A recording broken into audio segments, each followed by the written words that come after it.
Hello guys, this is your friend and we are back with a new fanfic. Which is what if Naruto became the emperor and build own harem, part 1. And if you enjoy this fanfic then please press the like button and subscribe to my channel for more fanfic like this. And now let's start the fanfic. Hiruzen stopped by the door at Naruto's apartment. He placed the plastics he held down and knocked. Not twice but 5 times. There was no response. He was certain though, that Naruto was somewhere inside the building. He opened the door and walked in.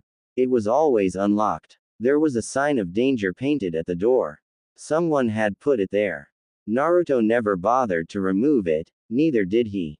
But at least no one would dare walk inside the place. So Naruto never locked it. Not a night. Not when he was running through the village. Not when he was in the forest of death. The place was cold and eerily silent. Hiruzen shivered slightly. He should be used to this. But this was his ritual every time he came here. He'd brought in a TV, just maybe to give it some life, but Naruto hardly used it. One day he would turn it on and leave it on a news channel. When he comes back, it is going to be on the same channel, remote still where he left it. He didn't bother saying anything anymore. The Sandaime walked over to the small kitchen. The apartment wasn't the best. But it had everything. He had made sure of it. Still, this wouldn't mean much. Even if he bought a large fridge, with Naruto by himself, it would only have ramen inside. The damn villagers wouldn't sell him food. They wouldn't sell him anything. Since they couldn't touch him, they thought death by starvation was one way to go about. To some, it was just the fear of losing customers. Who wanted to buy in the same shop as the Kyuubi brat? Shaking his head, Hiruzen silently unloaded the grocery and packed it in the fridge and cupboards. He did this every month. Perhaps it was his punishment for the way things have gone. But if he didn't do it, Naruto wouldn't eat decent food. At least the blonde ate. He could cook. He had taught him how to cook. Once he was done, Hiruzen looked around. It was always tidy. Naruto was clean. He was a miserable lonely child, but at least he cleaned up his place. That was at least something good. But not something that made him smile. There were still many problems that didn't look like they were going to go away. And there wasn't much he could do about it. To feel so powerless to change things, Hiruzen had never been so frustrated and he was called the professor. He had learned every fire-based jutsu in the fire country. He had solved many puzzles, and yet, Naruto's life was one he could not solve. No matter what he said, the villagers would undo it with their glares and blatant whispers of contempt. Minato would be so disappointed. He walked over to Naruto's bedroom. It was a one-bedroom apartment. There was no sense of life. The door wasn't fully closed. Slowly, he opened it. It made a creeping sound. He cursed. But when he walked in, there was Naruto sitting by the window. A small boy, no more than 5 years 11 months old. His knee was raised, his other leg inside with his back leaning against the window frame. His eyes were cast outside. He had been here all this time. Just silent. Just never reacting. When did it start? How did it even come to this point? Naruto had been happy. He had smiled and laughed. But these days, he rarely went outside. He spent most time sitting by the window, motionless, as if dead. It pained him. Naruto. Hiruzen forced a smile as he walked over the child. His tone was gentle. Naruto didn't react until he stopped by the window. Hiruzen touched the blonde on the shoulder. He almost startled him. Lost in thought, Naruto faced the third for a moment. There wasn't much on his face. He looked at the plastic on the third's hands. Clothes. He did need some of them. Once more, he looked outside the window. There wasn't much to look at. Just happy people, sending glares whenever they saw him. Is it that time of the month already? Naruto finally spoke. His tone was quiet, slow. Month end. The time for an allowance, new food. And to open the tin he hid his savings. The Sandaime gave him more than enough. It was a pity he couldn't spend it all even if he wanted. Most shops had a sign that said we don't sell to demons. Hiruzen nodded. I brought you something. Naruto had to turn around to look at the Sandame. His tone had been filled with excitement. It was obvious from his eyes that he was holding himself from exploding with the news. Naruto grew curious. Maybe even hopeful. I've never seen you so excited unless you're reading that book you keep hidden in your robes, Gigi, Naruto said. He couldn't keep out the curiosity in his tone. Are you finally going to let me see? Hiruzen coughed. He placed the plastic he held down. And then knelt. Naruto then turned over to him and stood facing him. He had done it automatically without any urging. The third placed both his hands on Naruto's shoulders. His lips twisted upside down. He was apologetic. I'm sorry for not having done this earlier, Naruto. He stared into those confused blue orbs for a moment before pulling Naruto into a tight hug. I am sorry. Naruto stiffened sharply. He wasn't used to this. His personal space intruded.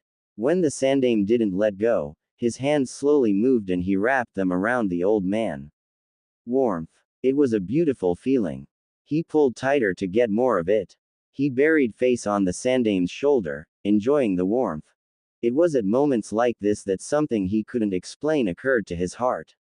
His eyes usually water. But the feeling was good. He didn't always get it. But it was good. He couldn't explain it, but he didn't dislike it, even though it nearly brought him to tears.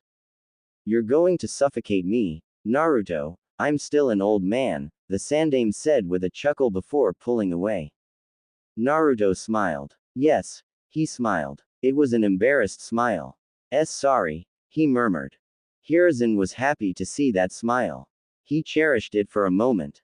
There was truly hope. Not all was lost. Yes, there was hope. Listen very carefully, Naruto. You are not going to tell anyone what I am going to tell you, and you will not show anyone what I am about to give you. He paused. Do you understand me? Naruto didn't have anyone he could tell. He had no friends. He didn't have family. He was alone in this world. Maybe he could tell the old man at the ramen stand, but that was that. Yet, he was confused. Why would the old man say he couldn't tell anyone when he had no one to tell? It wasn't by design of an obsession with solitude. He had tried. He has wasted so many hours and days chasing friends. Even if he made them for a couple of minutes, their mothers would come and drag them away. Don't play with him. Don't talk to him. They would say. It hurt him. It seriously wounded him. The last friends he had made tricked him. They saw he was too eager to make friends and then tricked him. They had sent him to the forest of death. He should have known with the danger signs on the fences. He should have known when they laughed with madness when he crawled under the fence, but he had been eager. The forest had nearly killed him. The Sandame hadn't been amused. He had told him what happened. He had explained things and then swore those boys would never become shinobi. And they never did. Naruto had stopped trying. He had stopped. He had seen the ugliness of people. It terrified him. And he didn't want to experience it again. Why? Do you trust me, Naruto? Naruto quickly nodded. Yes, he said firmly. Hiruzen smiled. It will do your life harm if you tell anyone. I can't risk that, Naruto.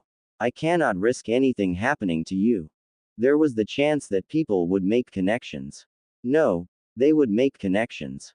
He wasn't worried about the Yondaime's enemies. He was worried about the villagers. They could reject the truth and try to harm Naruto for claiming otherwise. It wouldn't be pretty. He took out a picture from his robes. It wasn't framed. He handed it over to Naruto, who grasped it with both his hands. He was trembling. That, Naruto, is a picture of your mother. She was carrying you when it was taken. Like I told you, she died during the Kyuubi rampage.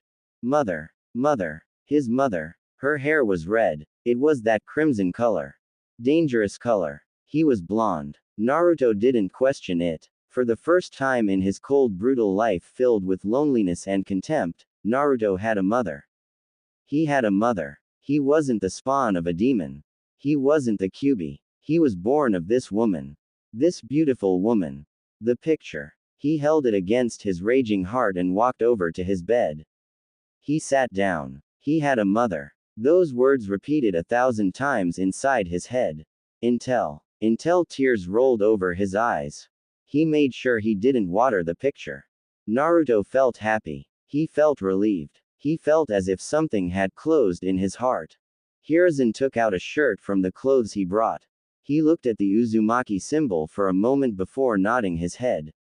If it was going to bring Naruto happiness, then he would do it.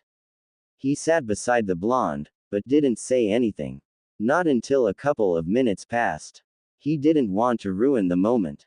Hell, and Anbu even came before him to tell him there was an urgent meeting with his advisors, but he brushed it off. It could wait. He had much more important matters to deal with. Her name was Kushina Uzumaki. The same name as his. Uzumaki. Naruto stared at his mother. But he listened to the Sandaime Hokage attentively. He didn't want to miss anything. Most of your clothes have this symbol. You can see it even in Konoha's Jonin vests at the back. This is the symbol of the Uzumaki clan. Your clan, Naruto. Your mother's clan. Before you get hopeful, there are no more Uzumakis out there. At least as far as I know. Your ancestral home, the home where your mother came from, was destroyed during the Second Shinobi World War. He went on to tell Naruto the fame of the Uzumaki clan, its history with the Senju clan. He told the blonde most things. It wasn't a happy thing since the clan was destroyed and Uzu was nothing more than just ruins. But he believed it would give Naruto a sense of belonging. No matter what people say to him, he would know he came from somewhere and his mother once belonged to a prestigious clan. Gigi, will you take me to Uzu? I want to see it. I want to see it. He said those words with hope and excitement. Hiruzen frowned. But he didn't let it show to Naruto. Perhaps if he saw it, he would fully believe. It was one thing to be told about something than seeing it yourself. I will clear my calendar and take you there. But, he pressed his index finger on his lips. Don't tell anyone about it. When we go, it will be just the two of us. No one in this village will know. Naruto nodded vigorously. He would not tell a soul. End. Naruto had his eyes closed, standing on a tree branch in the middle of a forest, feeling the pressure of the wind.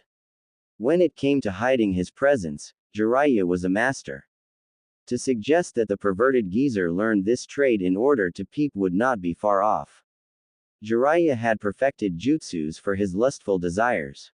He could deprive himself of sleep trying to figure out the defenses of a hot spring that was locked away to hide from perverts such as him. He didn't open his eyes when the Sannin flashed on behind him, in midair. His right foot blasting the airwaves as it moved towards the back of his head.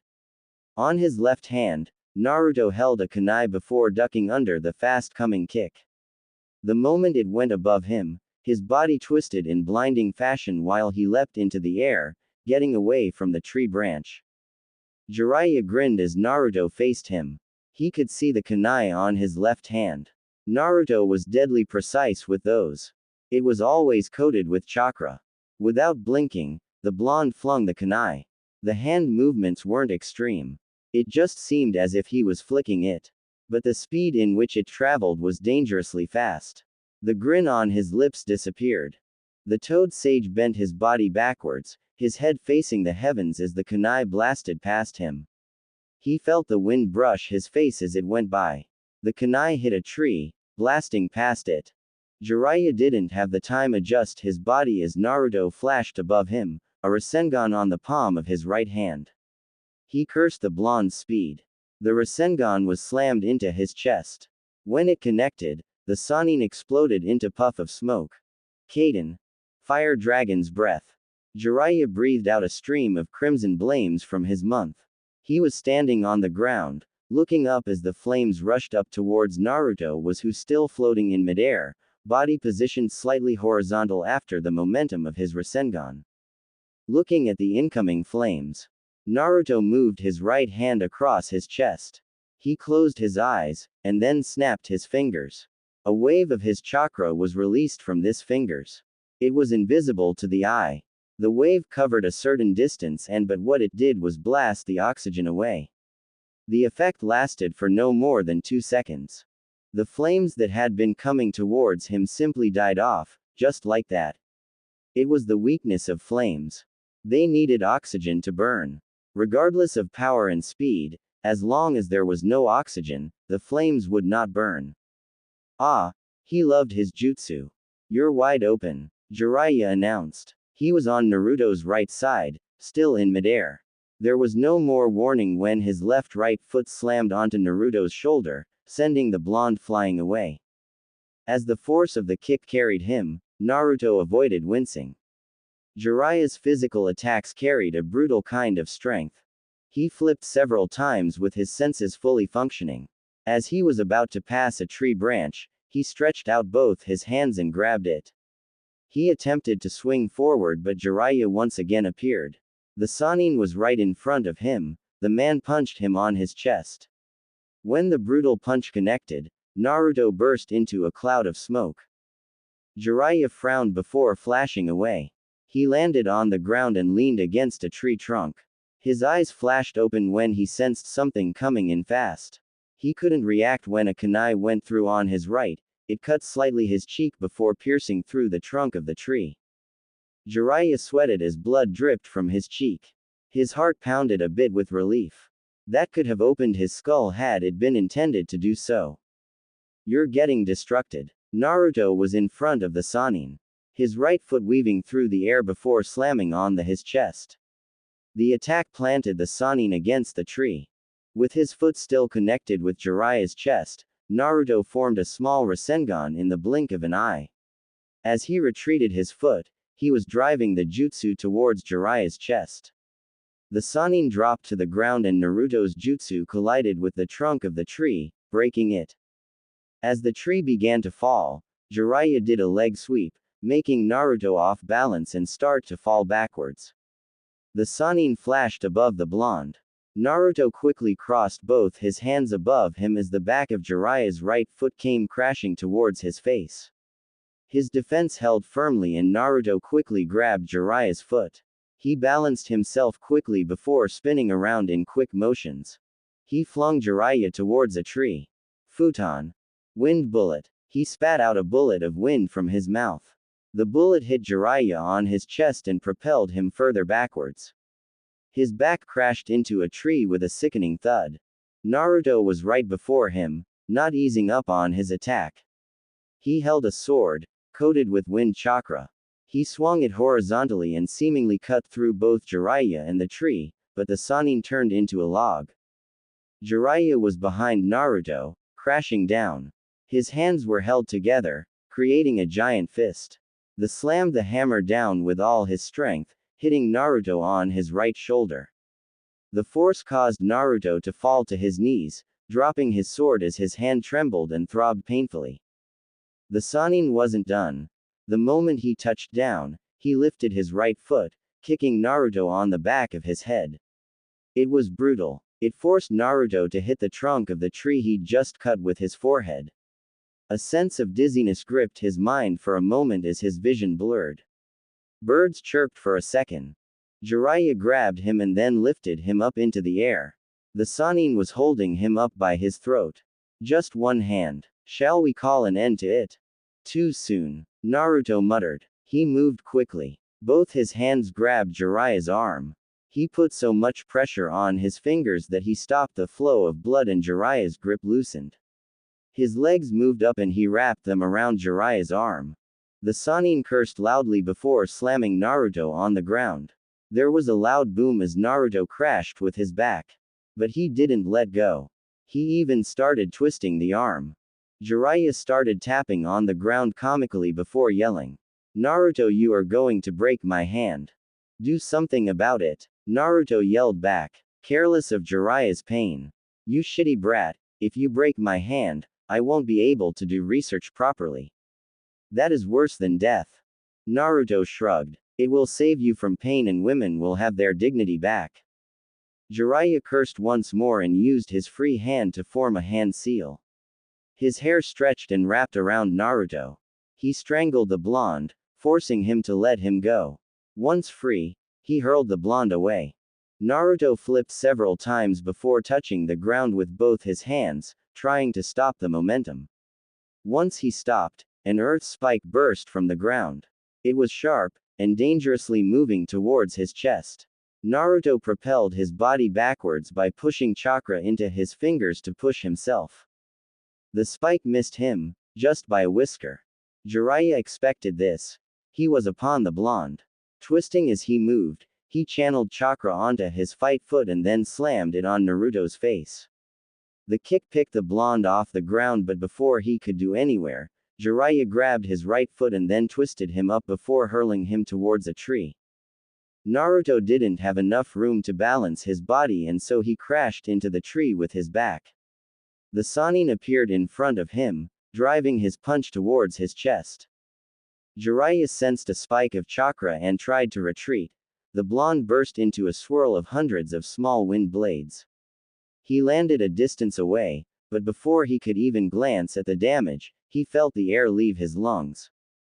Naruto was standing just away from him, with a bleeding face, but he was sucking all the oxygen away. It became harder to breathe for Jiraiya. He fell on his knees, clutched his chest, his mouth hung open. He was going to pass out. There was no relief when it stopped. Naruto kicked him on his forehead with a wind-enhanced kick. He guessed it was payback for his earlier kick.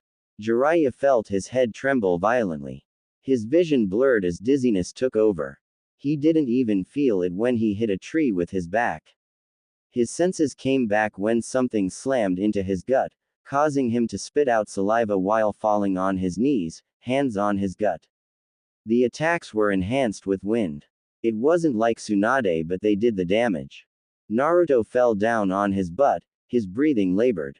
He wiped out the blood on his face and then fell on his back. He needed to rest. Once the pain was over, Jiraiya leaned against a tree trunk and looked at his hand. It was bleeding with several cuts. He applied his medical ninjutsu to stop the bleeding. The cuts were not deep, so they closed. After a couple of moments of silence, he looked at Naruto. His right hand still ached from that lock. The blonde was improving. He was getting better and better by each month. This training trip had been the best option for Naruto. If they hadn't done this, he wouldn't have gotten closer to his godson, he wouldn't be producing another shinobi who would surpass him. It was still early days, but one day, Naruto would surpass him. He would be better than him. Jiraiya was honestly proud. Minato had been a genius, but Naruto had potential and he used it to his advantage. He knew his potential. The blonde was also willing to learn. "I'm no longer taking it easy on you," Jiraiya more or less grumbled. The last hits had been unpleasant. It has been quite a while since someone managed to hit him so hard. "I told you to bring your A game, even senjutsu if possible. I'd kill you with senjutsu. And I am soon going to cripple you if you're not careful," Naruto retorted. Jiraiya frowned. That was true. He couldn't deny it. It wasn't the arrogance speaking. It was a fact. Before their training ends, Naruto was most likely going to leave him bedridden for a couple of days. They did fight with the intention to kill. There was no friendly. You could break a leg. It was part of the training. Part of fighting experience. More than anyone, Jiraiya knew the experience was important for survival. Your reflexes are good and your speed has improved. But you need to stop leaving gaps between your attacks. Jiraiya lectured. You also leave yourself open each time you snap your fingers. It is only for a second. When fighting against normal shinobi, I can recover quickly. Don't take comfort in that. You will fight people even faster than me. If they are faster, they will attack on that lapse of concentration. If you cannot work around the problem, it is best you leave that jutsu for emergencies. I think that would be best, Naruto said before going silent for a moment. It requires maximum concentration and I must stop breathing monetarily. For you it might be seconds, but for me, it is like minutes. Well, we can't take away the fact that the jutsu is a work of genius. It basically makes the fire element useless against you, Jiraiya smiled. When are you going to broaden your arsenal? You can't be satisfied with just wind. That aside, wind is weak against some elements. You must always be ready to adapt to any change, and using different elements helps in this regard. I can work something out with fire. Given my extensive knowledge of the element, using fire-based jutsus for me should require minimal effort, Naruto said, getting up. I will send a letter to Tsunade for her to send us some scrolls with fire-based jutsus, he said while getting. Come on, let us go back to the town. He looked at himself and frowned. This is going to drive away customers. Don't flatter yourself. You're not pleasant to look at even when you are clean. Jiraiya glared at Naruto. Neither are you. He spat. Naruto shrugged. I have never been pleasant to look at. I have accepted that, he said indifferently. But you seem to be struggling with denial. You should sit in a dark corner and repeat after yourself, I'm not pleasant to look at, I'm not pleasant to look at. I know it will finally click in. Jiraiya didn't ease on his glare. The cold dark humor. Sometimes Jiraiya questioned Naruto's sanity. But he knew there was no harm. He was used to it. They would be laughing any moment. It has always been like this. At least he was with his godson. Who else did he have? The Sandaime was gone, and that had truly shattered the blonde. The old man was everything to Naruto. And when he died, without saying a word to him, Naruto has suffered. And then there was Sasuke. The cursed Uchiha. Thinking of him made Jiraiya angry. Well, not since they left Konoha has Naruto brought up the subject. Not once, not ever. Hell, the blonde didn't even talk about Konoha. And Jiraiya didn't push. He was getting close. There was no need to venture into territories Naruto didn't want to touch. But he understood that they couldn't ignore it forever. They would have to talk about it because sooner or later, they would have to return to Konoha. You could at least try to be nice, you know. My heart isn't that strong anymore, he said with mock misery, feigning to be 100 years old. Old people are locked up in their homes, Naruto said. He sighed and stared into the heavens. What do you think is up in the sky where we cannot see, sensei? Jiraiya cast his eyes into the clear sky. He stared for a moment before shaking his head. I don't think there is anything there. I don't think there is life there. Interesting, isn't it? Naruto said. What? You say there is no life there, but up in there is where this world receives its life. If the heavens do not make clouds for rain, the trees, the animals, the grass, these things will die. The rivers will eventually run dry and people will be next. There is no life there, and yet, it is where we receive our lives. Once again, Jiraiya looked into the sky. He couldn't argue with the blonde on that note. One thing he has noted about the blonde was that he was deeply knowledgeable about many things. And he knew how to apply his knowledge. Perhaps it was the wisdom he gained from spending much time with the Sandaime Hokage. When you spend time people, something about them also rubs off you. That is nature, Jiraiya said. Naruto nodded. Yes, nature. So beautiful, calming, and yet it can be so dangerous. I like nature, he said before changing the subject. I have been curious, you have no shame, have you ever tried peeping on Tsunade? Jiraiya's body froze. Yes, it was more of a whimper than anything. He could never forget that memory. He still had those wounds from the beating she had dished on him. He fought with the crazy side of him that said it was worth it because he had nearly died that day, literally. Tsunade had pummeled him hard. She had broken so many bones, the pain. Worse, she healed him after doing it and then threatened to beat him into the brink of his life again if he tried it once more. Well, those had been younger days. He could escape now, but he wouldn't dare try it again. He had learned his lesson. Judging by that response, you must have received quite the beating. You don't know half of it, Jiraiya said with his eyes closed. He swallowed hard to banish the memory. She nearly killed me. Since then, I say anything to her but never again. Never again. But you did see, right?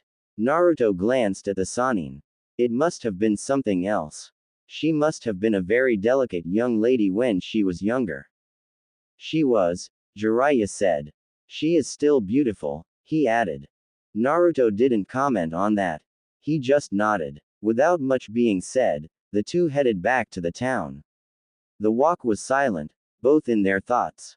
Jiraiya was thinking about what they had to do next while Naruto was thinking about certain things in his life. Once they reached their motel, Jiraiya took a shower and changed his clothes. There was no need to rest for the Sannin, he was going out and likely not to return for the night. Naruto didn't question it, he knew what the Sannin was going to do. They had chosen this town because of its fun activities. There were casinos, brothels. Jiraiya's kind of hunting ground. He loved places like this. He always danced with joy when he thought of what kind of material he was going to gain through his peeping work or getting drunk with young girls who giggled and laughed hysterically whilst he tells them his legendary stories. The man walked out of the bathroom, already grinning madly. You could see it in his eyes, his body language. He was going to have fun. Well, the past 4 days had been spent training vigorously. The man probably felt he needed to reward himself. Jiraiya contained himself and walked over to the window. He opened it and then turned back to face Naruto. We are going to leave this town in the next couple of days, he said a bit seriously. They never stayed at one place for too long.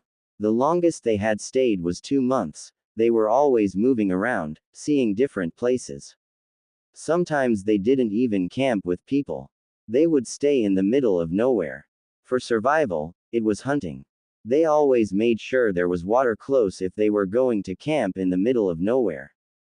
We have stayed long enough and I am certain that by tomorrow, you'll no longer be able to walk in the streets without women chasing after you along with their husbands.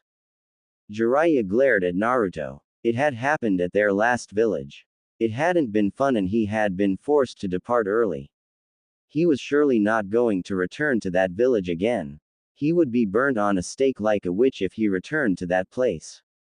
There were wanted posters of him in good spots. And whose fault was it that I was nearly killed? Naruto shrugged. You left without giving me money for food. What was I supposed to eat? You're a man, you need to make a plan and you didn't have to expose me like that.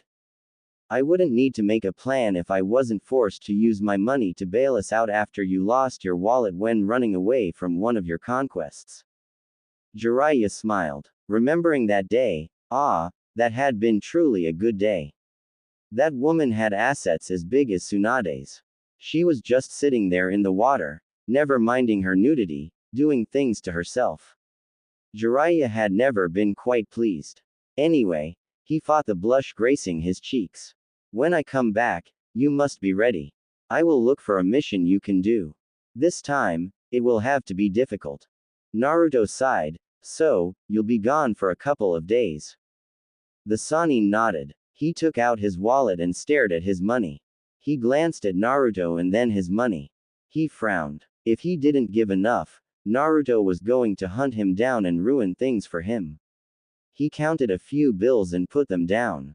I put enough for food and some fun, he finished with a grin. With that, he jumped out of the window and was gone. Naruto shook his head and walked over to the window. He leaned against the window while sitting down, his right foot close to his chest with his left touching the floor inside. He rested his right hand on his knee and stared down at the streets. This was his comfort zone. How many days has he seen, sitting like this?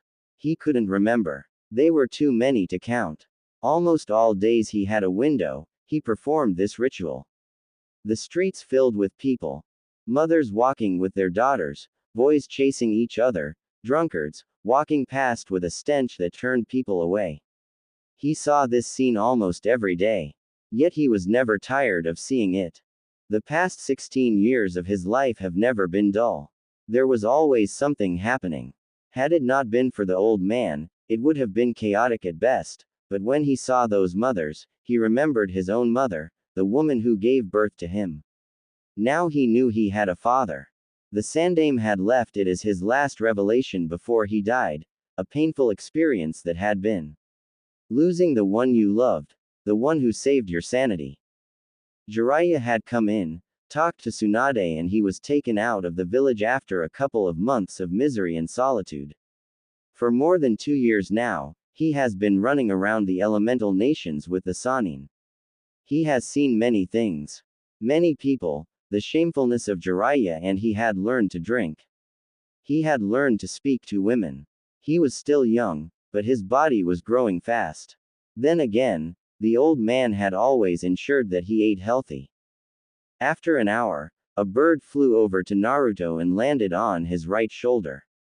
He stood up and walked over to a small wooden table in the wide room and sat on a cushion. He took the scroll it carried and the bird flew over to the window. It stood there, as if standing watch. It always did that each time it came.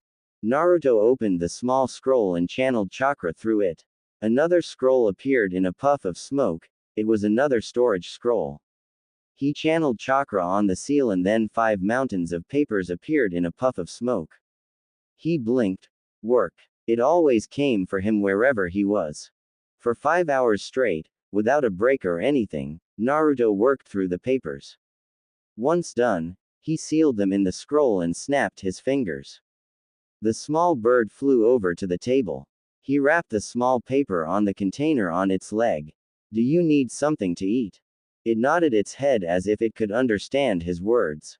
Naruto smiled and stood up. He returned with a small cup of water and fresh bread. The bird ate and then drank. If you drank, I'd give you some sake as thank you. The bird seemed to shake its head as if to say, alcohol. No thank you. Naruto laughed. Safe journey, he said. The bird made a sound before flying away. The sun was already setting, it would be night soon. He couldn't sit here forever, he would lose his mind. Naruto went over to clean himself and then changed his clothes. Once done, he took a nap. By the time he woke up, it was dark outside. He pocketed the bills Jiraiya left him and put his hands on his pockets before walking out. He was already familiar with the town. He knew where to go, but it usually depended on where the wind was blowing. His mind wasn't focused on the road ahead, so he only blinked when he stopped at a bar. He could hear the music blasting from inside, voices of male and females. Miserable people having fun and happy people expressing their joy. To be human, to be alive. People came here. There was a guard at the entrance. It was to guard against children walking inside. The young ones had a rebellious streak about them. They liked the joys of the adults. The forbidden ecstasy always seemed to be too attracting to humans. Naruto just still 16, still underage, but he was a shinobi. Those rules didn't apply. When the large man saw his headband, he merely grunted and opened way for him. The insides were dimly lit. The noise was too much. But those who complained about it shouldn't be here in the first place. They should be at home sleeping or reading night stories to their kids. If you couldn't handle the pressure, just stay away from it, or so a certain lady had told him. Naruto went towards the bar. He didn't sit. He looked around and saw a free table by a corner. It was dark and you couldn't see clearly. It was his perfect place. He ordered 4 bottles. Once they came, he took 2 cups and walked over to his little corner. Solitude. The alcohol. Ah, the perfect combination to drown in bitterness. Konoha. It has been 2.5 years since Naruto left the village and still, there was no mention from Jiraiya on when they would return. Her friend hadn't even been returning. He sent letters every now and then, but he never showed up. Even now, she was looking at his letter. She was going to write for him to show up before her. Tsunade missed them. She really did miss the two. They had brought her back to this village and now they were running around in the elemental nation without her old life. She hoped that Jiraiya wasn't teaching Naruto how to gamble. She had permitted them to go away because Naruto hadn't been the most happiest of people. He was miserable. The Sandame's death had affected him deeply, and from what she had learned was that the old man had been the only person he talked to before he made a couple of friends at the academy. It hadn't been easy, and that only happened in his last year. Jiraiya said he was fine. But she was a bit concerned. He was family in a way. He was the son of Kushina, someone who had been from her grandmother's clan and someone who was close to the old woman. She wasn't the one who was by Mito when she died, it had been Kushina, Naruto's mother. So, she did consider him family. Tsunade placed the letter on top of her desk and tapped her fingers. Something wrong, Tsunade-sama? Sakura asked quietly. The slug princess glanced at the pinkett. She had grown. Well, she had trained her well. But she was still obsessed with Sasuke. That rotten child. He had been spoiled rotten. From what she knew, Tsunade didn't understand why the villagers adored him. She didn't see why girls liked him. He had a cold personality and he was rude. Did the girls really like him like that? If someone said they had been brainwashed, Tsunade wouldn't disagree. Sakura had been willing to throw a fit if someone said bad things about her beloved. The damned Uchiha. No, Tsunade said with a shake of her head. I'm just worried about Naruto. It has been 2.5 years now and from Jiraiya's letters, they are still training. He is even requesting scrolls to continue with Naruto's training, she explained with a frown. Naruto. Her teammate. The boy she'd been cruel to in their days. At some point, even Sasuke had yelled at her and told her that she didn't understand anything. She didn't know anything. Sakura had been hurt but she hadn't understood why Sasuke gave her that reaction. Now she did. She had been cruel to him. She never acted like a teammate. There were good memories but her attitude towards Naruto bothered her these days when she looked back at it. Perhaps it was because now she understood things about him. She knew his story. She knew why he got along with Sasuke. They were both lonely people. They both didn't have anyone. And she had mocked Naruto for not having parents. Sasuke didn't have them either, but she had considered that his had died. Naruto had never known his. He was an orphan but she never considered Sasuke as an orphan, but he was in the same boat as Naruto. How is he? Sakura asked carefully. Jiraiya never explains in detail but he is fine, Tsunade said a bit bitterly. Sakura was surprised at the realization. So he has never sent you a letter? Tsunade nodded. No, not even one, not since he left. I have only been hearing from Jiraiya. If this continues, I will order them to come back, she said firmly. She didn't say anything as Shizune walked into the office, holding more stacks of papers. She frowned. Why do you have to bring that load now? I just finished another one. It is going to pile up if I leave it, Shizune said calmly. There is also this, she said handing a report to Tsunade. The Godime looked at the report for a moment before frowning. Troubling news. She didn't need it now.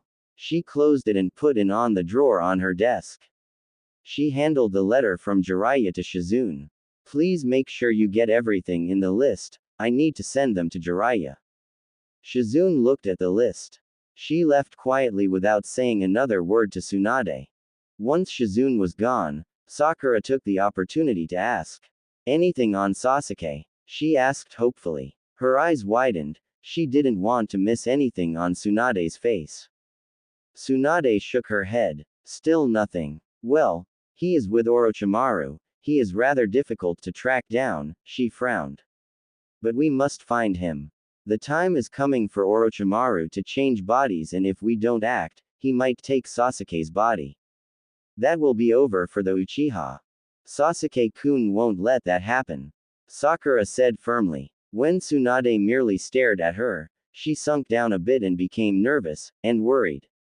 Do you think he will? That is the only reason Orochimaru gave him the cursed seal, Tsunade said.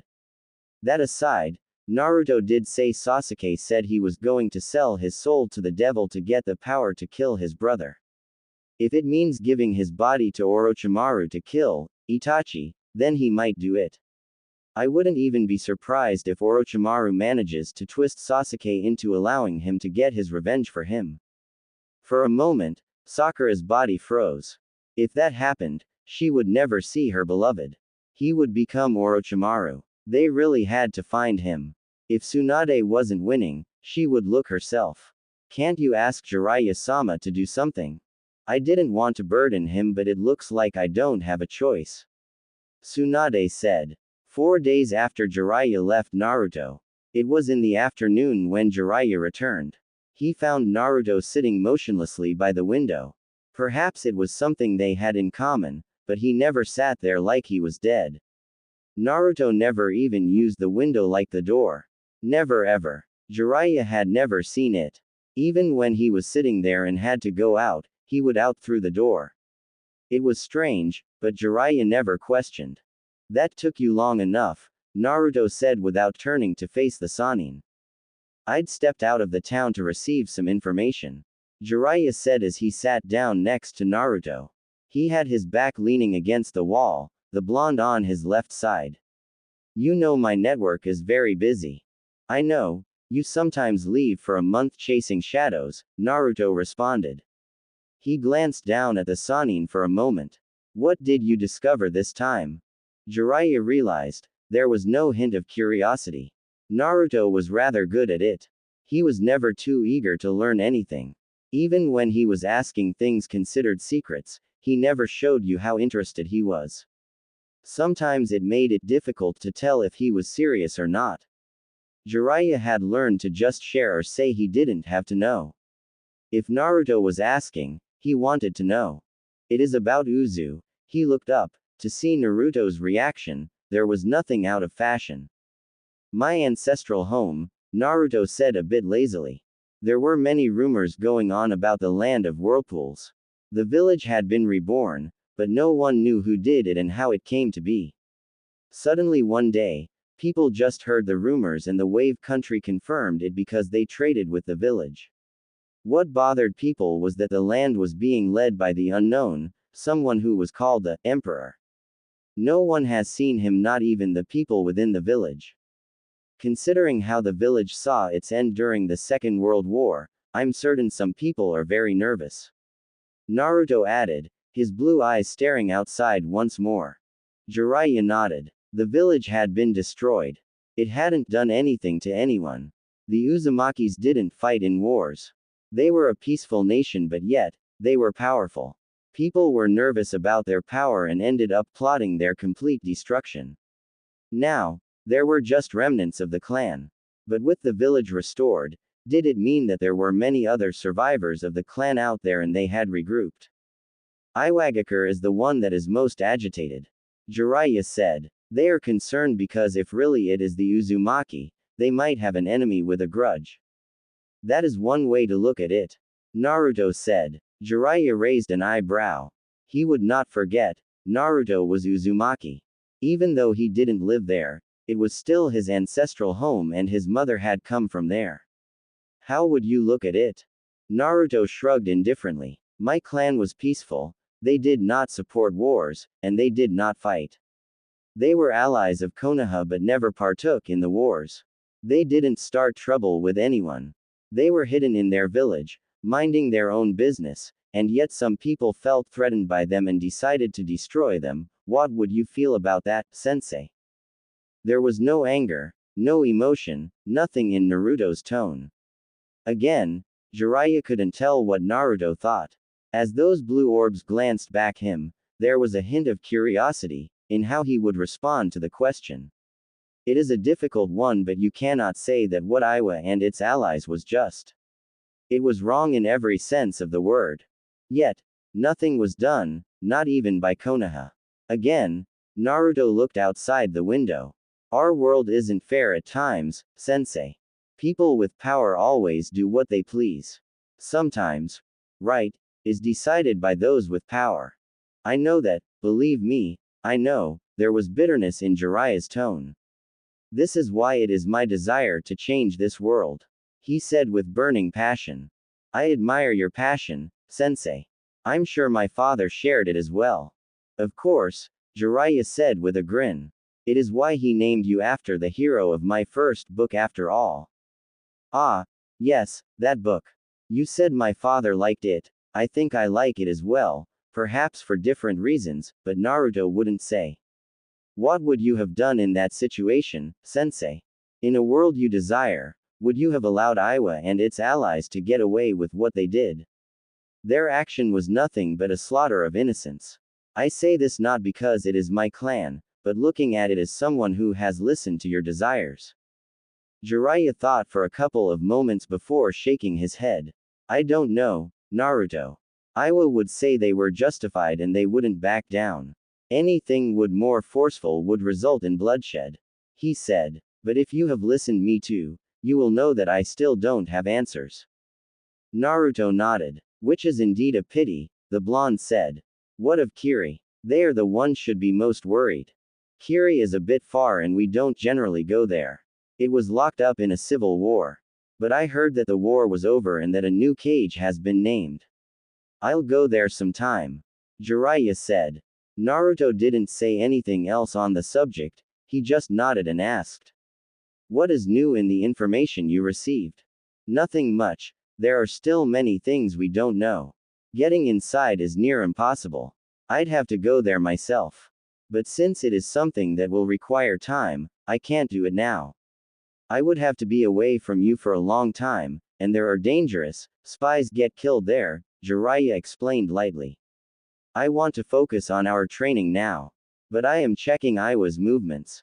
What are they doing? Nothing as things stand, but they are watching.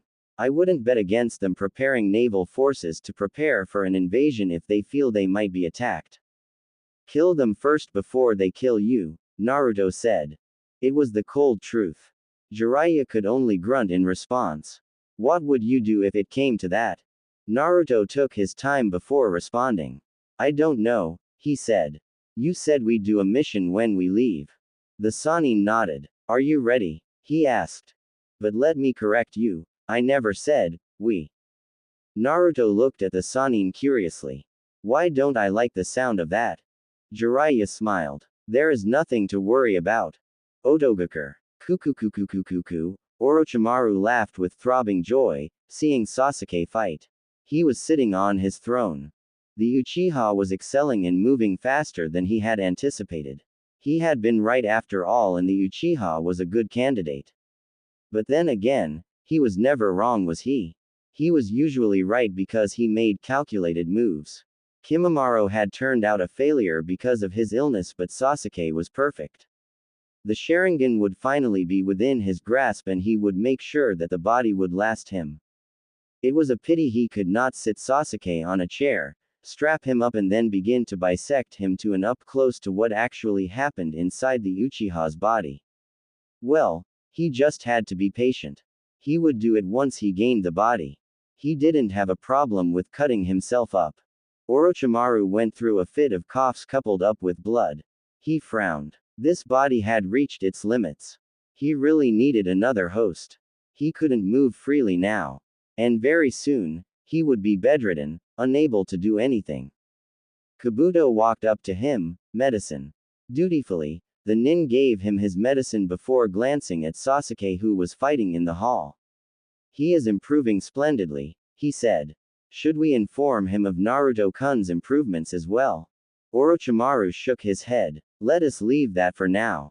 It might come in handy as a form of motivation, he said. Did you bring what I asked for? Kabuto nodded. I've also found something interesting that you might like to know, he said lifting up his glasses. Orochimaru eyed Kabuto. Was he being teased? If the man knew he was going to like it, why didn't he just say it? Kabuto was loyal, but sometimes Orochimaru questioned it. He smiled. What is it? It appears that Gurren has once more surfaced in Uzushiogakure.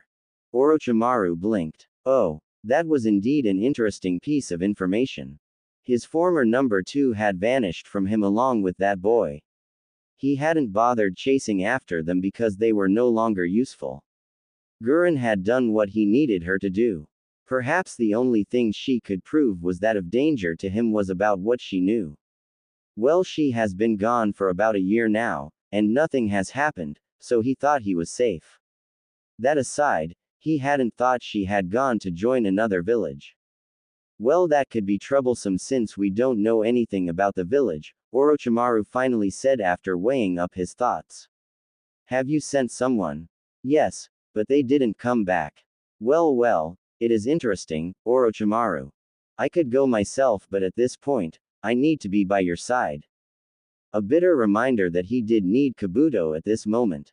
His movements were limited and very soon, he wasn't going to be able to do any by himself. The medicine wasn't for anything but pain. He couldn't stop the rot.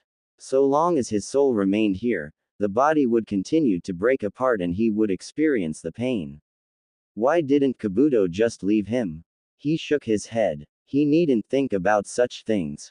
There is something I have prepared, but I'd rather not use it unless there is no other choice. I am not going to be like this forever anyway, but if Gurren was here, I'd take her body and continue to nurture Sasuke-kun until he is ripe for the taking, the Sannin said. Call him. Kabuto nodded and called Sasuke.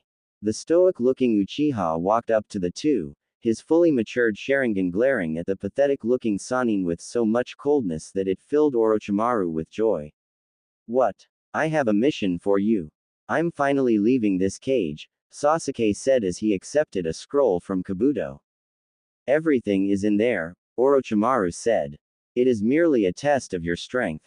I want to see if you can succeed smoothly before changing tactics for your training. River Country. Naruto sitting under a tree in a meditative position with his eyes firmly fixed on Jiraiya. The Sannin was sitting there with him. Plans were drawn on the ground. Naruto had already surveyed everything while Jiraiya watched. The Sannin hadn't commented and said he would not comment. Even if Naruto was making a mistake in something, he would not say anything, not until the mission was over. The Sannin had said he had to make sure no innocent person died, and if it happened, he would have to live with it because that was what happened. The village close to them was being occupied by criminals, scums who were here for the loot. The village of Takumi has sent for help and they had to remove the scums. Naruto had to do everything by himself. There were 30 enemies, but they were mostly just bandits. 10 were shinobi but nothing strong that would cause him trouble. The danger here was that he had to make sure that they didn't kill the village people. If he made the wrong move, they would kill them and the mission would be a failure. The leaders of the group were all located in a small bar having a meeting. This was a perfect opportunity to strike, when all leaders were at one place. 7 were doing patrols around the village. He could easily handle those with his clones and silently as well. 5 were guarding the daughter of the village leader who they were demanding a ransom for. These people were in different locations and he had to strike quickly. The rest of the villagers were in their homes. They were told not to make moves.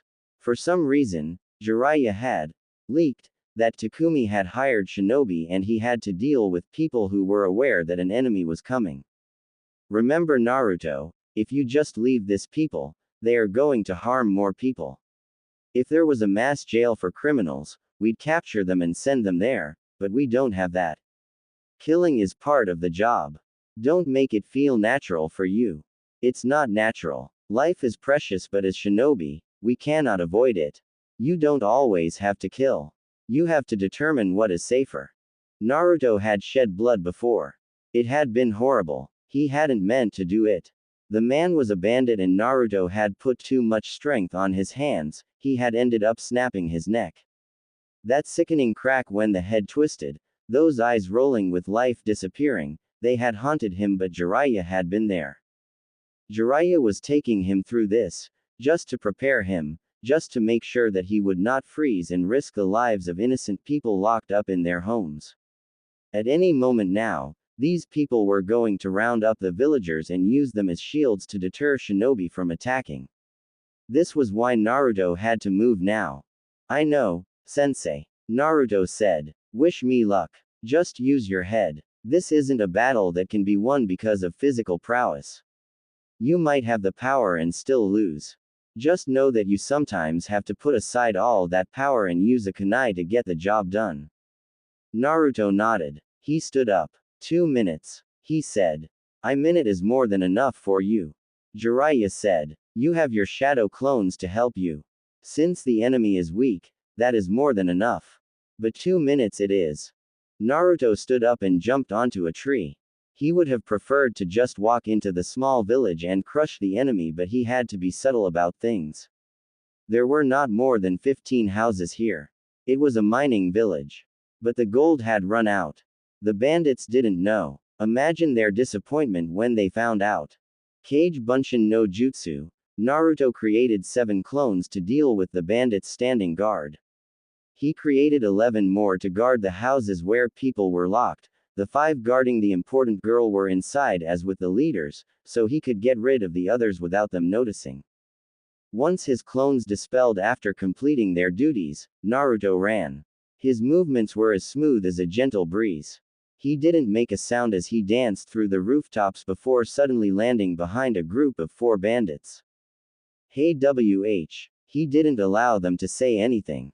He moved in the blink of an eye, jumping over the man. As he was doing so, 3 kunais were fling in 3 different directions. The kunais hit straight on the foreheads of their targets. They pierced through. He landed on the man's shoulders, and placed his hand over the man's mouth to stop him from screaming. The others dropped to the ground, before he hit the man on the back of his head, knocking him out cold. The villagers would deal with him. Naruto left a clone to tie him up before disappearing along with small gusts of wind. The house he appeared in was a double-story house. His target was upstairs with her 5 guards. There were 10 downstairs, drinking while placing guards. They were laughing merrily while the villagers cried in their houses. There was no hope for tomorrow. They were thinking, at any moment now, they would be killed. Cold-hearted humans. But he had seen it, hadn't he? The ugliness of people. He had experienced it too, so he could understand. Naruto went behind the house and walked through the wall. He peeked through the window. The girl looked fine. She was small, crawled up in a corner, trembling in fear, tears in her eyes. People were truly ugly, weren't they? A little girl, an innocent child, and you did that to her. He had been innocent too. A child, younger than she was, and ugly people had tormented him. He needed to get in silently and time was ticking away. He held a single hand sign and used Shunshin to appear in the room. 5 kunais were in his hands. He twisted speedily and threw them all, each hitting its target. The bandits didn't see a damn thing. They fell lifelessly on the floor. Naruto walked over to the girl and knelt down. He gave her a warm smile and whispered something to her ear. He noticed she tensed. She was afraid. He created a clone which picked her up and left by the window. Naruto stood up. He was done with this part. He took out a smoke bomb and went downstairs. He threw the ball on the round table the 10 were gathered around. It went off, quickly covering the room with smoke. Everything else occurred within seconds and Naruto walked out safely with his hands inside his pockets. He could consider his mission done and dusted. He just had to interrupt a meeting, and with everyone else gone, he didn't have to worry about the safety of the civilians, but the clones would still keep watch of everything. Naruto had manners, unlike a certain pervert. So he actually knocked when he arrived at the door where the leaders of the bandits were gathered. He knocked gently a couple of times before a large man walked up. He dwarfed his frame by sizable proportions. Even a Chunin would be afraid to face such a man whose face was a field of scars. What? The man demanded, glaring at Naruto. He then noticed the headband. They sent a brat. A brat? He looked insulted for a moment. Naruto didn't say anything. His response was to punch the man on his face. Despite his size, the man was sent flying back inside the room. He crashed loudly onto a wall, face bleeding, teeth falling out. He cursed loudly as he staggered to get up to his feet. Naruto stepped into the room. They were all large, ugly men. They were the kind of perverts of liked little girls. Pedophiles. He counted them calmly before greeting them. They were not even the least surprised or alarmed. As large as the man he had punched, he was simply a doorman. Konoha Shinobi. One of the men frowned, looking at the forehead protector Naruto wore. Is it true? I've had even though young, Leaf's shinobi are strong, one asked quietly. We are about to find out. They all readied themselves, grinning madly. He was just one. They were big and strong. They could handle this, or so they believed. Between mob justice and quick deaths, what do you prefer? Naruto asked in a calm tone. But a mob justice was no good, was it? Maybe the villagers would pay back the people who made them suffer, but it did nothing but incite violence in the hearts of people.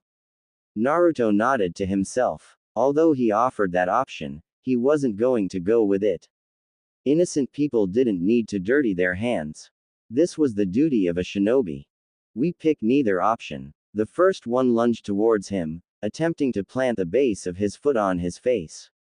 Naruto sidestepped the large foot and raised his right hand, channeling chakra through it. He made a fast motion as if he was cutting something, and then blood gushed over from the man's knee. His leg was cut off from his knee. When the pain shot through, he cried painfully. "You little!" Another yelled, swinging a right hook. Naruto caught the man on his arm, having avoided the punch. Chakra was channeled through his fingers and he pressed. There was a sickening crack or bones breaking. The man cried out in pain while gritting his teeth. When the last man hovered behind him, Naruto slammed his elbow on the man's chest, knocking on the wind of his lungs. He was a shinobi, and he had to finish this. He took out 4 kunais from his pouch and did what he had to do. Once done, he breathed in and out to calm his nerves. He didn't need to see anything. He simply walked out and made way for it. Jiraiya could handle the rest. They just needed to do what he did and mission complete. The village would be safe. Minutes later, Jiraiya walked up to Naruto. "I can't complain," he said of Naruto's performance. "You okay?" "Yeah," Naruto said with a grunt. "Where to now? I doubt we are going to be staying here. Takumi to collect our payment. You know someone has to pay for our living expenses," Jiraiya said. "We will stay in the village for a couple of days before deciding where we will go. I have to wait for something." "Our payment?" Naruto asked with a raised eyebrow. "It is my payment, sensei, and we are not sharing. I'm the one who found the mission, and we are a team. Takumi hired both of us and they will pay both of us," Jiraiya said. "You should have asked the terms before you did anything." "Well, I can always tell them that you didn't do anything and don't need to get paid," Naruto offered. "I'm sure they'd believe me." "You wouldn't." Naruto smiled. "Of course not. I wouldn't do something like that to my beloved perverted sensei." When Naruto first met the Biju inside of him, he had been truly frightened, not of those huge eyes or its size, but the sheer amount of hatred those eyes directed at his presence. He was surely just an insignificant person the Biju could squash under its massive paws, yet it could look at him with so much hate that his body trembled. Naruto had never felt something so powerful. Over the years, he has learned that it wasn't him specifically who was hated but humans in general. The poor beast was forced to remain caged because of its power. It was a sad thing. Of course, Naruto didn't pity the beast. He didn't hate it either. As he gently touched the waters, those huge eyes opened slightly. Naruto marveled the size of the Biju, its intelligence. People were missing out by simply brushing out the Biju as nothing more than a source of power, a weapon of destruction. Chaos incarnated. Those eyes, I wonder if you stared at my mother as you do with me. She never visited. Kurama responded calmly. Unlike with you, her seal was simply designed to suppress my power. The same can be said about Mito. So they all never used your power but just kept you at bay. The Shodai's words were like he has nothing against me but I was too powerful to be left alone. So his wife sealed me within her. I have been confined for years, you thinking of ending my term? A toothy grin. Naruto smiled. Yes, those attempts. The Biju always attempted to entice him to let it go. To free it so it can finally breathe in the oxygen it has been deprived of for many years. But Naruto wasn't stupid. He wasn't going to do it. Releasing the Biju meant his death. He did not have the full genes of the Uzumaki to survive an extraction as his mother did. My clan was also destroyed for being too powerful. I guess we have something in common there. Naruto said. But that isn't why I am here. My power, Kurama said. Naruto was like all humans. He wanted his power. He was the first Jinchuriki to use his power, but it did give him a sense of freedom. The seal held him. If Naruto was willing, he could draw out as much chakra as he was willing to give. Naruto nodded. I wish to learn to control it once more. Kurama grinned. I thought after you nearly killed that hermit when you lost control you wouldn't want to try again. Naruto shrugged. It would be stupid of me to leave this power like this. You are strong and I am your host. It doesn't matter that neither of us had a choice in our union, the fact is we are together and I am going to learn to control your chakra. I'm not stopping you. Yes, because when I use the chakra, the seal weakens. I have been studying seals since I was 7. Although the old man never taught me anything special, he introduced me to Fuinjutsu and said it was the legacy of the name I carry. So I know what happens with this seal and I know you laugh gleefully when I lose control. Kurama stared at the blonde for a moment before laughing menacingly. You lose control because you can't handle my chakra, human. Naruto shook his head. Yes, your chakra is potent and admittedly deadly to the human body, but it isn't the potency of your chakra that makes me lose control, it is the hatred. Hemp. Kurama stared. If you can't handle it, then don't try to use it. I am hatred, it comes with my chakra. But you can make it worse because you want me to lose control. Naruto stressed those words. Look up. Kurama did and saw structures. He frowned. He knew the seal. Naruto clapped his hands. You are very knowledgeable about seals. Then again, you have always been sealed within seal masters, he said. That is insurance. You are not going anywhere unless I say you are. If more than 6 tails of chakra leak out the seal, that falls down on you and restrains you. With that said, it would be much simpler for both of us if you allowed me to use your chakra without doing anything funny that interferes with the process. A human, doing this to him. A child no less. It was humiliating. I have no plans on remaining here until you decide to transfer me to another host. I will make my escape. I know you will try. I'd try to escape too if I was locked up in a cage, but I still won't let you go. I need your power. I know you hate humans. If you force your way out of the seal, you're likely to kill me first and then incinerate my body just to make sure I stay dead. But let us make a deal that gives you a bit of freedom.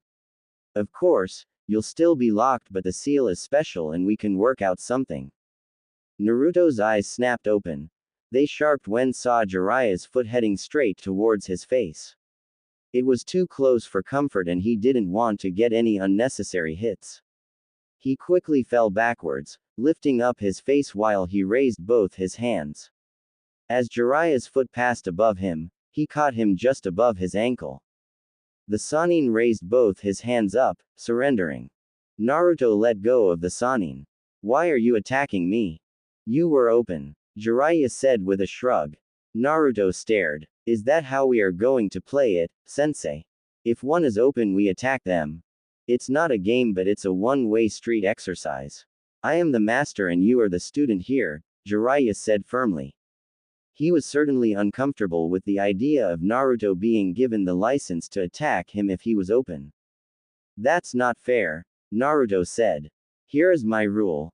To determine that you are still worthy to train me, I will attack you if you are open. I see no value if being helped on by someone weaker than me. Jiraiya stared. You still got a long way to go, brat, the Sannin said. He sighed and sat down next to the blonde. They were still in the river country. It has been a week and he already had plans. He would have liked to start with other things but there was something he had to do and it was important. Not to mention he still needed to see Tsunade. The woman had been forceful in her letter. He had to go before attending other agent matters that needed him and he couldn't do them with Naruto. But even if he was to leave Naruto, it wasn't going to be much of a problem for the training the blonde had to go through. Naruto did his own training when it came to ninjutsu. Even as his sensei, he only informed Naruto of the basics and the blonde did everything on his own. When they do get to fire, he would only teach Naruto the basics and a jutsu he knew. The blonde would learn everything by himself. He trained Naruto with taijutsu, kenjutsu and some genjutsu. Naruto was not that good with the latter, so they'd shelved it and focused on simply being able to negate them. Troubled, Jiraiya glanced at Naruto for a moment before shaking his head. No, he said. I was just sorting out my thoughts. What were you doing anyway? Ah, when you interrupted me, Naruto started.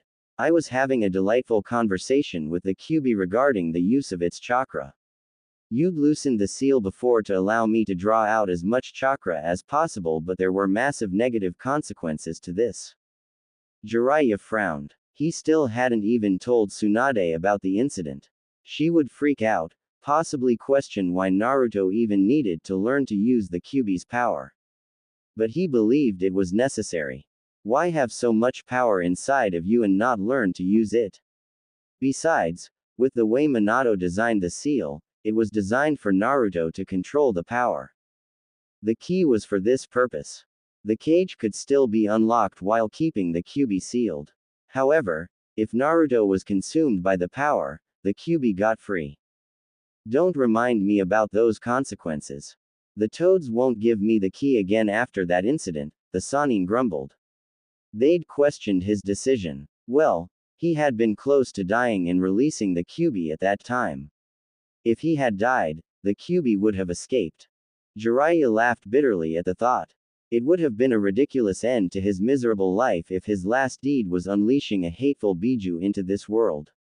It would surely leave a trail of destruction on its path, and who would be blamed for it? Most of all, Naruto would be gone. He would have ended Minato's legacy. Naruto shrugged at this. He didn't need the key at this point. He had already copied it and memorized it. Without seeing it, he wouldn't be able to recreate it because the lock was hidden and the seal itself was worthy of Uzumaki. For greatness, we must be willing to take risks, sensei. If everything came easy, things would be different. Naruto said. My conversation with the Biju centered on it allowing me to use its chakra freely. Of course, I can still use it freely, but when forced and taken in its raw nature, it leads to situations we'd both rather avoid. Jiraiya was silent for a couple of moments. Did it say yes? Of course not. The Biju wants to leave the cage, Naruto said with a shake of his head. Even so, I still want to learn to control its power. We are fine with at least 2 tails, but anything more than that, it becomes a problem. I'm okay with that, but you must understand that power alone doesn't determine things, Naruto. You can control the power of the Kyuubi and still be unable to do anything. Naruto smiled. Sensei, you should know there is such a thing as soft power. Believe me, I know and understand it. Orochimaru doesn't use his physical prowess to entice his mad followers, he speaks to them, a language they can understand. That is politics. But the power of words cannot be underestimated. You can change things with words. You can influence how people look at things with your words. But as shinobi, there comes a time when words cannot save your life or protect what you value. That is where this power comes into play, don't you think so, sensei? Jiraiya nodded. Sometimes Naruto spoke volumes. Sometimes he spoke like someone who was much older. But he was just a brat. And of course, these were just moments. That is correct. I see sensei taught you valuable lessons in life. It was necessary, Naruto said with his eyes closed. The villagers glared at me with contempt, they said things in whispers and it crushed me. There were no jutsus there and yet my life could have been destroyed. That is just one practical example of how words can change things. The bitter days that he hadn't seen much of, Jiraiya cursed his cowardice. Had he been a little courageous, he would have bothered trying with Naruto, but he did not. Even when he came, he watched from afar. His sensei had asked him, "When are going to introduce yourself to Naruto?" It didn't have to be anything related to his parents. The third was his beloved master. Naruto could have understood without too many questions. But he hadn't. He had said he couldn't do anything good. Sensei was really good to you, huh? There was sadness in his eyes. Naruto nodded. He was my family, he said and paused. A minute passed before he spoke again. When do we begin? Jiraiya gathered his thoughts for a moment. He gave Naruto a scroll and explained. This contains what you need in order to learn how to convert your chakra into fire before learning to use fire-based jutsus. Like what you did when you learned to bend wind. Naruto shook his head. He returned the scroll back to Sanin. I know how to that. Jiraiya blinked. When did you learn? You have never even tried using fire-based jutsus when sparring with me. You always use wind. About a year ago, Naruto said with a shrug. I have been putting focus on learning to use wind chakra and controlling the air around me. This requires maximum focus. I couldn't allow myself to be preoccupied with something else. More than a year and he never said a word. Not a damn word. But then again, given that shrug, it was apparent that he didn't take it as something serious. You still don't know any fire-based jutsus. I have a good memory. I most certainly remember the hand signs you have used for your jutsus. But I haven't tried it, yet. Again, a nonchalant shrug. Jiraiya understood why Naruto never said anything. He didn't want to start learning to use fire-based jutsus at that time. We can't start your training now. The one about the Kyuubi. Why? We have to go our separate ways, Jiraiya said. I have some things to do and will be traveling a lot. You have to go to Sunagakur and try to finish your wind training there. The environment is very conducive there. I will send you a message once we are done and we can talk about concluding things. Last time I checked we didn't have a good relationship with the Hidden Sand. Suna had invaded the Leaf and they had ended up fighting. He had fought and defeated Suna's Jinchuriki. Had Konoha had bad leaders, it would have certainly marched to decimate the sand. But good leaders avoided such bloodshed and were working on something else. That has been resolved, Jiraiya said. Tsunade soothed things out, but there are still some people who are wary. They did betray us, they can do it again. At least some people are thinking that. Naruto looked thoughtful for a moment. Then I must confirm how things are there before they take things to the next level. My training is nothing more than convenience. Jiraiya grinned. You're not a bad student, he said. Kakashi always spoke about reading underneath the underneath, Naruto said with a shake of his head. The desert is going to be unpleasant. If you get caught in a sandstorm. But it should be fine. You can always consider it a training trip. You really do like trial by fire sensei. You threw me in a deep pit to get me to learn how to summon the toads, Naruto stared. One of these days sensei, you'll be drunk and wake up sleeping next to the old hag while posing. Jiraiya shivered at the thought of Tsunade seeing him before her when waking up. She'd kill him this time around. Let us not go that far, he said nervously. I sent a message to the Subaku family to inform them of your visit. I thought it would be suitable they know. Naruto nodded and looked up into the sky. I'll camp by the border tonight and enter the desert before the sun rises. He said. Don't try to learn using the Kyuubi's power there. We don't want you accidentally leveling Sunagakur to the ground. Jiraiya said. He could actually see that happening. The Kyuubi had enough firepower to do that. The only way he had managed to even survive was through suppressing the chakra. If not for Fuinjutsu, he would be dead, literally. We shall see. Naruto responded with a shrug of his shoulders. A day later. Hidden village in sand. Traveling documents. Those were essential. If you were going to walk through the gates of any hidden village, you needed them. It didn't matter if you were wearing a headband or just a civilian, you needed papers that showed who you were and where you come from. Security reasons. They didn't just want everyone and anyone entering their villages. Spies and dangerous criminals could walk through the gates if not watched, and that posed a serious risk to a village. Naruto looked up into the sky. This was his first visit in this village. He didn't know where to turn to.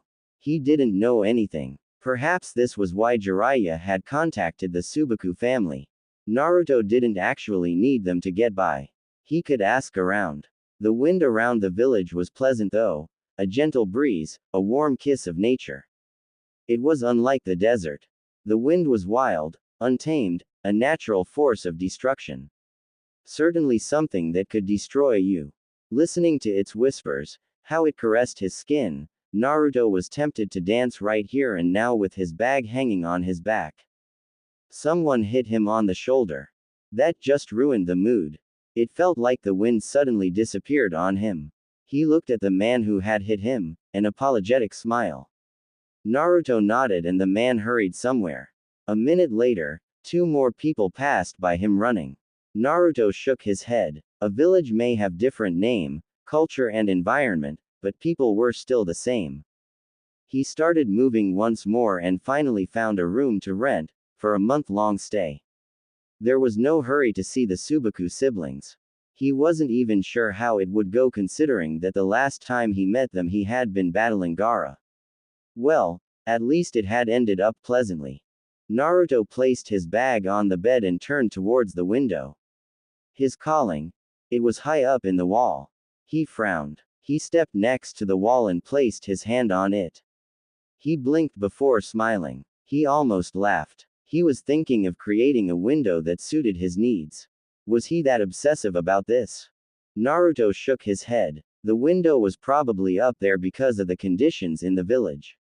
If storms came, they had to be safe. He placed his hands up and climbed up onto the window.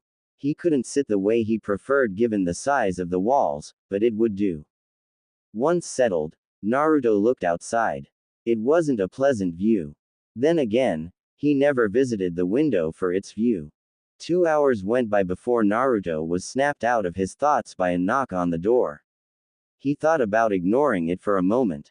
His sentimental time was being disturbed. Silently shaking his head, and went down and walked over to the wall. A young girl, who showed him the room, was standing there, with a warm smile. Sorry to disturb you, but I just wanted to see if would take your food here or if you would eat downstairs. Jiraiya was going to shout and curse, but Naruto would only smile. He was renting a room in a 5-star hotel. The Sannin would cry foul over his wasted money. Naruto was usually safe with the money the Sannin gave him. He rarely spent it all and the man was more than happy to take it back. So, just this once, he could live the life of a spoiled prince. I will come downstairs, he said. Can I also get a small table I can use to write on? I will speak to the manager about that. Thank you. The young lady gave him the eating schedule and before walking away. Naruto closed the door behind him and sighed. He should ease the tensions he felt on his body. Traveling in the heat of the desert is a bit rough. He would rest his body today and would go out tomorrow for training. Hidden Leaf. A bandaged Jiraiya was sitting by the window, with a frown on his lips. Naruto didn't do this to him. But Tsunade had to greet him by pummeling him. He couldn't do his job with his body in pain. It would be troublesome if he came across trouble when his body was still suffering from the effects of Tsunade's beatings. Well, he was used to it anyway. I can't believe you, you damn pervert. Tsunade sent a harsh glare towards her former teammate. Jiraiya moved slightly. He was ready to bolt through the window if Tsunade made a move. One beating was enough, he couldn't take another one. I just couldn't help myself, Harem. When I came in, I felt that I was being called. Being called my. Tsunade didn't ease up on her glare. For more than 2 years you don't come show up, and when you finally do appear, the first thing you do is go on a peeping tour. He didn't bother coming to see her. He didn't come through the gates. If it wasn't because of the complaints she had received, she wouldn't have known he was in the village until he decided that he was ready to see her. Didn't he know that she had missed him? Not that she would even admit that to him. He would never stop reminding her about it. There was also too much to talk about that could not be said through letters. It has been over 2 years, damn it. I was going to come, Harem, Jiraiya said lamely. But you didn't have to beat me like that and then tear my scripts. I'd been working on that for some time, he complained with a glare. Tsunade shrugged carelessly. I should be having someone remove all those images in your head, she said. Jiraiya wouldn't permit something like that. He would fight tooth and nail to avoid it. Naruto let him do his research peacefully as long as he took care of everything that the blonde needed. Sneaking in was a good idea though. He was already banned in most places. He just wished Tsunade wouldn't have her Anbu try to monitor him while in the village. They were not a problem, but but it would just create an unnecessary problem for him. Anyway, Tsunade turned serious. What did Naruto say when you said you were going to come here? For a moment, Jiraiya thought of lying, but he chose not to do so. He wouldn't do that to Tsunade. Nothing, he said. Tsunade was silent for a few moments. At this point, it was getting dangerous, but she didn't want to get suspicious or cast doubts around Naruto. But he could not mope around forever. Or maybe he wasn't moping around but just had nothing to say. He hasn't had very good memories in Konoha. They certainly didn't give him anything. As far as she knew, the only good thing that had occurred for him in this village was when they cheered for him after he won his match at the Chunin exams. But that was the only thing. All other memories were bad, and the Sandame's former advisors seemed particularly worried about this. Then again, they dined with Danzo. There was always an ulterior motive. But they kept disturbing her about Naruto's return to the Leaf. She certainly didn't want him to spend more years in the wilderness. She was sure he would be here when needed, but the Leaf didn't need another Jiraiya. I was thinking that perhaps he would have said something, Tsunade said in a measured tone. He doesn't talk much about anything personal. We get along just fine, and I think he is fine, but we do need to start talking about these issues. Then again, it seems that unless I bring up something, we won't talk about it unless it has something to do with training. But he does talk when the subjects come up. Jiraiya nodded his head. He isn't a silent person when you are talking to him, but he can be very silent. He does this thing where he can sit motionlessly for hours like he is a statue. There was a bit of indifference about the way Jiraiya said those words. He even shrugged in the end. Why don't you sound concerned about it? It isn't a problem, he said. I think it is done out of habit. Tsunade was silent for a couple of moments. She couldn't get any reports the Anbu made on their observations of Naruto. There was a register that said someone was observing him, but there were no records of it. Not in this office, not in the Sarutobi compound, not in Anbu HQ, and she didn't know who was doing it. Well, she had succeeded her sensei. If it was something dangerous, he would have made sure to keep it for himself only. The training is going fine, I assume. You don't really give a clear picture in your reports. Everything is going fine. If we end up taking more time, I will talk to the Toads about teaching him Senjutsu. But I will see what happens in the coming months. Forget Senjutsu. Why are you talking like you are going to spend more time away from the village, Jiraiya? You have to start talking about coming back now. There is a limit to how much I can tolerate this. I will talk to Naruto about it, but I did mention that we would have to talk about concluding things, the Sannin said. Tsunade stared at the man. He didn't sound concerned, and he wasn't saying they would come back. You're not concerned, are you? You are happy you are spending time with your godson and are able to do some good for your past failures. Jiraiya smiled bitterly. That might be true. It may be selfish on my part, but I am doing something good here. Naruto is learning and he will become a great asset to Konoha. It isn't like there is anything that really needs him here, so he can afford to focus on his training, Jiraiya responded in a tone filled with regrets. I will talk to him about it. Let us just give it one more year, Harem. Tsunade sighed. The issue with Uzu is becoming a problem. Naruto is Uzumaki, and his continued absence in the village is troubling to some people and to me really. If there are survivors of the Uzumaki clan there, would he decide to go there, or would he come back to this village that has done nothing but treat him with contempt? Jiraiya frowned. He avoided thinking about this issue. He didn't want to question Naruto's loyalties. His sensei had never said anything about Naruto being a flight risk. But this was what Tsunade was basically saying. He could understand from her position. There was also the Kyuubi to think about. What are some people plotting? I don't know as yet, but they will eventually. She sighed tiredly. Who could have thought that the revival of one small village could unsettle things so much?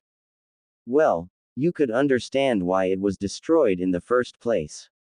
Our world depends on bijus to balance power, but they had the power of making possessing bijus worthless. The Uzumaki's sealing prowess was something that we can never see in this world. Jiraiya said, if they have come back, now you start questioning, are they going to come for us? A paranoid person like Danzo will also be thinking, will they also look at Konoha? Why would they turn to us if they have indeed revived? Konoha did nothing after Uzu was destroyed.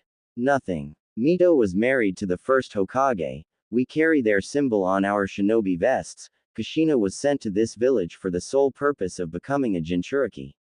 And yet, when their village was destroyed, we did nothing. Tsunade frowned. That just raises a new problem. We will deal with it when it comes. But if we are looking at it in that way, they have a lot of enemies. She said, we still don't know anything, so best we wait. Have you been able to determine Naruto's standing in this? Jiraiya shook his head. No, he said. He asks questions when talking about it and poses some things that get me thinking, but always does it objectively, not as Uzumaki. Naruto did that often. He didn't reveal his opinion on most things despite his willingness to engage him in any subject. You have to find out what he thinks, Tsunade said. What do you have on Sasuke? He follows Orochimaru closely, but I think he has been around Otogakure in the past months. We never saw him anywhere. Orochimaru is the one who has been rather silent. Tsunade looked thoughtful for a moment. Since he has to change hosts every 3 years, we can assume that his current host is starting to wear out. So he is limiting his movements, she said. This would be a good moment as any to apprehend him. Jiraiya nodded. But we don't know where he is. Otogakure is a massive web of hideouts. If you go to one, Orochimaru will know and escape. You really can't move unless you know exactly where he is. I expect you to find out soon before he takes Sasuke's body. I personally don't care for the brat, but we can't allow Orochimaru to have him. I'm going to be looking around for the next couple of weeks. I will come with something, at least I hope.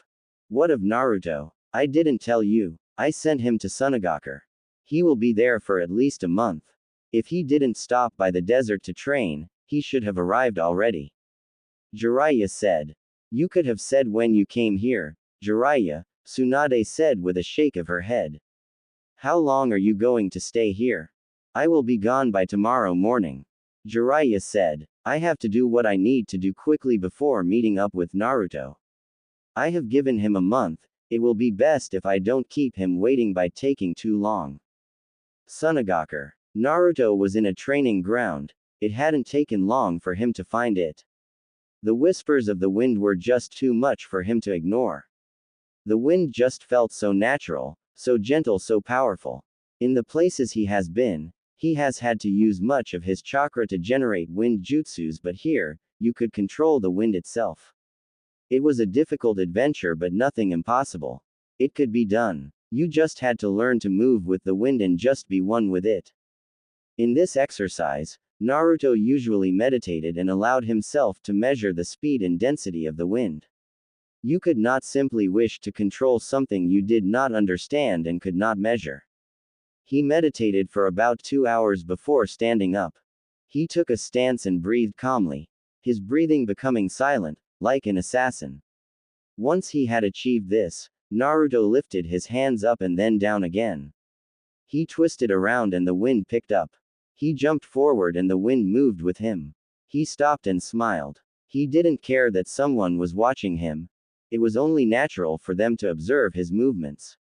He was still a Leaf Shinobi and maybe they had become allies once more, but he was using their training grounds without even talking to anyone in their ranks. And by now, they probably knew that he was a Jinchuriki of the Kyuubi. If they were willing to let their Jinchuriki run loose in Konoha, they'd think the Leaf would do the same. Naruto shook his head. Wasn't it something that such thoughts hadn't disturbed his breathing? Then again, for how long has he been doing this? The days in the forest of death, the days sitting by the window of his apartment in the Leaf. It has been long. Many years. It was only natural for him. But he had forgotten when he started hanging out with people. He shoved the thoughts to the back of his head and returned to his training. He waved his hand across his chest, picking up wind, this time around, with dust. He tried spinning it around, but it fell down. His concentration. Naruto stood motionlessly for a couple of minutes trying to regain his concentration. Once he was satisfied, he started moving. He waved both his hands, moving the gentle air around him. He needed to move with it. He started walking around along with the wind. He did jumps while controlling the wind, moving it with him. He did this for an hour before halting. Naruto waved his right hand front of him in a quick motion. His sand picked up. Like a wave before it once more returned to the ground. Naruto clapped his hands together, while standing motionlessly. Sand picked up around him and then started twisting. It was like a small gentle storm. Naruto was moving around with the storm, dancing around the training ground. He stopped, with the dust returning to the ground, sweat on his forehead, breathing a bit labored. Tamari stared at the blonde she had seen in Konoha. At first he had been unimpressive, just another brat, but then he did something she never thought would happen. He defeated her brother, even though Gaara had even transformed. It was something she could never forget. He had sacrificed himself that day. He could have died. Gaara could have killed him, but he defeated Gaara and returned her brother to her. Now he was standing there, looking at her. He had grown, he still looked slim, his hair was long, reaching over his shoulders, and it looked like it was never cut because it was messy, but it could be because of the dance he was doing. He was dressed long black pants and a black long-sleeved shirt with a swirling symbol in the front. He had truly grown, a bit of something to look at. That was impressive, Tamari said, walking over to Naruto. Naruto shook his head. He had a small smile on his lips seeing the blonde kunoichi. It was nothing, he said. Just requires a bit of concentration and energy. He paused. You don't have a problem if I sit down, do you? I am a little worn out then look. The exercise took out a lot from me. Tamari shook her head. She glanced at him with a curious eye as he settled down. On first look, it appeared that you were controlling the sand, but that isn't it.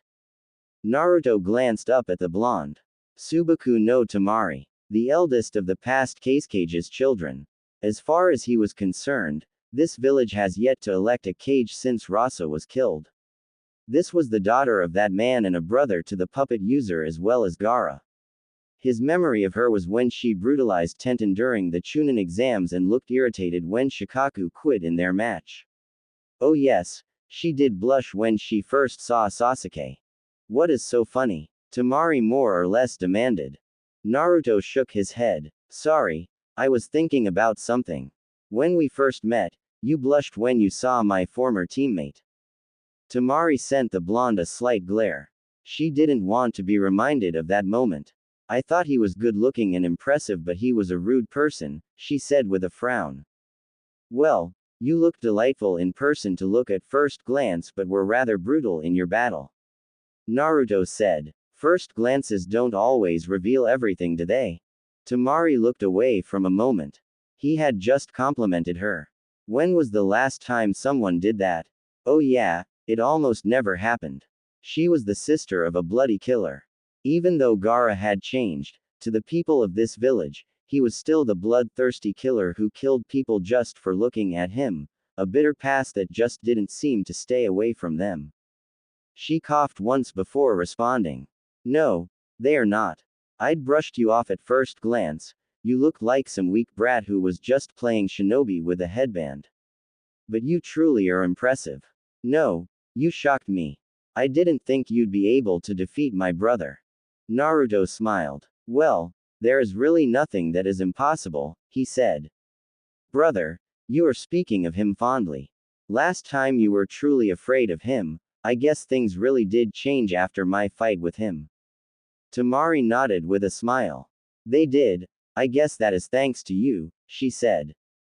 I am a Jinchuriki. Perhaps it is the territory, Naruto said.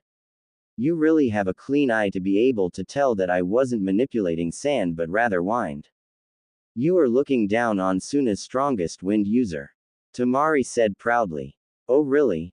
Naruto said curiously, a little charming smile on his lips. Tamari thought he was mocking her. She looked at him sternly. What is with that response? Naruto shook his head. No offense, he said with both his hands in the air. He looked up in the sky. I have been around and I haven't come across anyone who says they are the best in their village when it comes to wind. Then again, I have mostly been dealing with civilians. I am also a wind user, as you saw, so that makes me curious. Tamari stared, looking at him skeptically before finally accepting his response. Any reason you didn't to see us when we were expecting you? This is my first time in this village. Tamari stared, unimpressed by Naruto's response. Are you trying to say that you didn't come because you don't know where we live? She asked, a bit rhetorically. And yet you still found a hotel to stay and even managed to make your way to a training ground. She paused. How stupid do you think I am? Naruto didn't respond to that trick question. I wanted to look around the village by myself without my hosts because it is my first time being here. Being able to navigate around unfamiliar places is important for shinobi. You're not always going to go to places you know. Tamari was a bit embarrassed for her rant. She'd jumped to conclusions. She glanced at him at the corner her eyes. He had his face staring at the sky, his eyes clear. She couldn't read anything from his face but he had stopped smiling. Sorry, it was truly difficult saying that.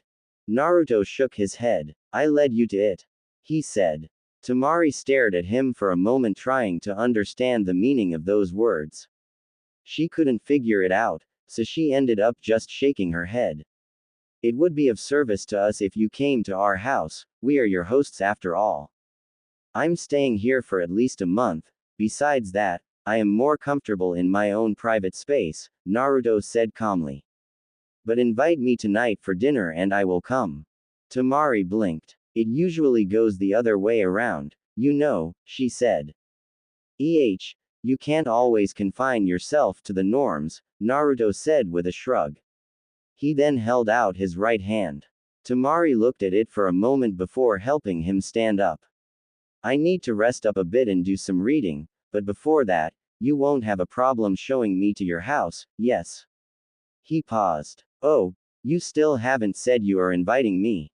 Tamari smiled. He was certainly a bit weird. Then again, she didn't deal with people she casually talked to like this. You are invited, she said. Come on, she said and started walking away. Naruto walked by her side silently. He only spoke when they arrived at the streets of the village where people could see them. He noticed the reaction of the male population and glanced at Tamari, who was walking normally as if nothing was wrong. I'm certain I will have people blocking my path when I go back to my hotel. Tamari glanced at him for a moment before responding. Why? How often do you walk with a young man around here, Tamari? Tamari was caught off guard by the question. It took some time for her to stutter a response. Why are you asking that? Oh, Naruto smiled. Well, that reaction is a bit interesting. I'm guessing you don't do that. Surprised? I am truly surprised. I mean, you are a beautiful woman. I thought both lustful and mad in love boys would be throwing themselves at you. Tamari frowned. They can't do that. They are afraid. She paused, shaking her head. They are afraid of my brother. She didn't explain why. And thank you. For. Naruto knew why. He just wanted her to say it. She was a tough person but yet still innocent. And he was used to dealing with the perverts that Jiraiya surrounded himself with. Not only that, but in the bars he visited, he saw some crazy things. Alcohol was a mad demon. Tamari sent Naruto a look. Naruto laughed, raising his hands. Forgive me for that, he said. I just thought it would be adorable if you said it yourself, he said. But there is no need to thank me. I am not giving you a favor by complimenting you. You just need to smile and appreciate it because that is the truth. He put on a thoughtful look for a moment before speaking again. Well, I can't think Gaara would compliment you and your other brother. Naruto shook his head. What of my other brother? Naruto shook his head. Nothing, he said. He didn't step into Temari's house. He just looked and then turned around to leave. Tamari offered to walk him to his hotel, but he shook his head. It was a gentleman's duty to walk a lady home. Her reaction had been a bit amusing once more. Later night. While there was no emotion in his face, Gaara was a little happy knowing that Naruto was going to come to have dinner.